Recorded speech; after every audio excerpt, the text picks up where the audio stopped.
Sejam todos bem-vindos a mais um vídeo do canal Falando de Humanas. Hoje nós vamos falar sobre Reino Franco, Império Carolíngio e a desintegração do Império de Carlos Magno. Bora pra aula? Vem com a gente que tá bem divertido. Bom, para falar de povos germânicos e fim do Império Romano, reinos germânicos e Império Franco, nós precisamos entender primeiramente que o Reino Franco foi um dos povos germânicos que mais se destacaram no período. No início do século V, eles ocuparam a Gália, região da atual França, e continuaram se expandindo para outros territórios, seja por meio de guerras ou fazendo alianças políticas com outros povos. A expansão do Reino Franco ela ganhou impulso com o rei Clovis, que viveu de 466 a 511, na dinastia Merovingia.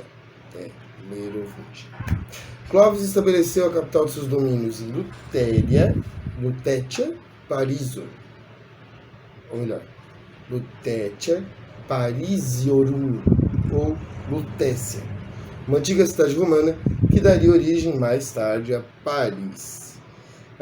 No fim do século V, ele converteu-se ao cristianismo, se aliando à Igreja Católica, aproximando as relações entre os francos e a Igreja. Não se sabe com certeza por que o Clovis teria se convertido, mas independentemente de qual tenha sido o motivo, sua conversão teve sim um peso simbólico muito grande na época e serviu de exemplo para outros reis germânicos que, com o apoio da Igreja, vão se expandir. O Reino Franco, depois que Clovis se converte ao cristianismo, vai ter um grande apoio da Igreja e vão se expandir pelos domínios germânicos e conquistando outros povos com adeptos da fé cristã.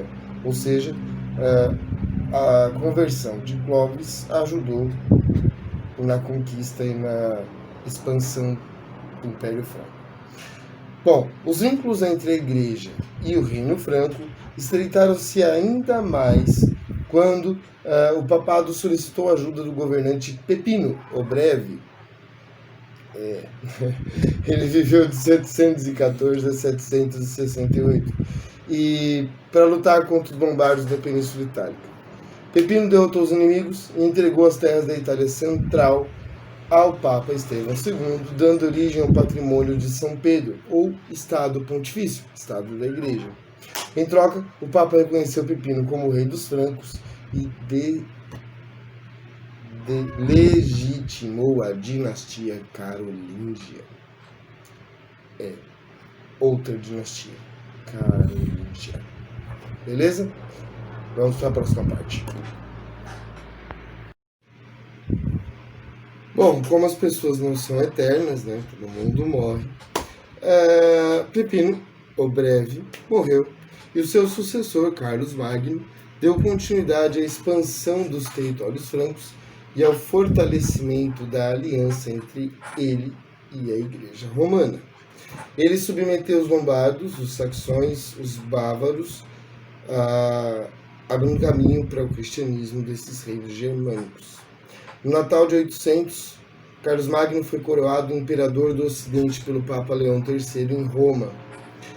Com esse gesto, o Papa reafirmava a autoridade da Igreja sobre os homens e os reis e declarava que o poder vinha de Deus. A coroação de Carlos Magno também tinha um significado político, garantia a unidade da Igreja e do Império em torno do Imperador do Ocidente, coisa que não existia desde o Império Romano, descredenciando, portanto, o Império Bizantino, ou seja, tira o Império Bizantino da jogada e joga o poder para o Império do Ocidente, ou Império do Carlos Magno, Império Carolíngio. Com a perspectiva de governar todo o mundo cristão, Carlos Magno vai promover um movimento que ficou conhecido como Renascimento Carolíngio. O principal objetivo era preparar intelectualmente o clero cristão para orientar com sabedoria os fiéis da doutrina da Igreja. Com a orientação dos estudos cristãos, a Bíblia foi revista e copiada pelos monges de latim, criando um texto bíblico único para o Ocidente. Os escritos gregos e romanos e cristãos serviram de base para desenvolver o ensino, que era praticado na escola palatina, nos mosteiros e instituições ligadas ao clero. Eu vou colocar um mapa depois para vocês poderem ver o tamanho do Império Carolíngio, como ficou, né? Os impérios, os domínios do Carlos Magno.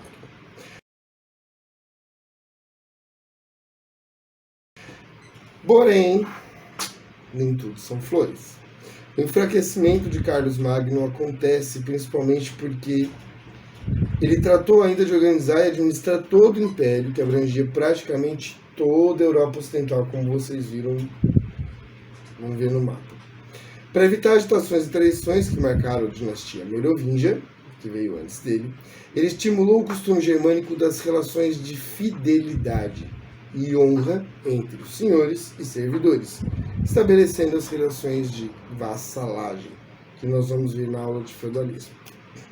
A prática de vassalagem consistia numa relação de obrigações e direitos recíprocos entre o rei, e que doava terras ou outros benefícios, e os seus servidores, que o recebiam, comprometendo-se em troca a prestar auxílio administrativo e militar.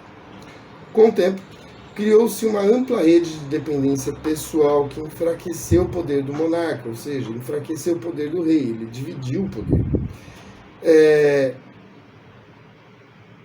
Isso porque os vassalos reais estabeleciam relações de vassalagem com outros dependentes, tornando-se ao mesmo tempo vassalos do rei e senhores dos seus vassalos, ou seja, muita gente governando.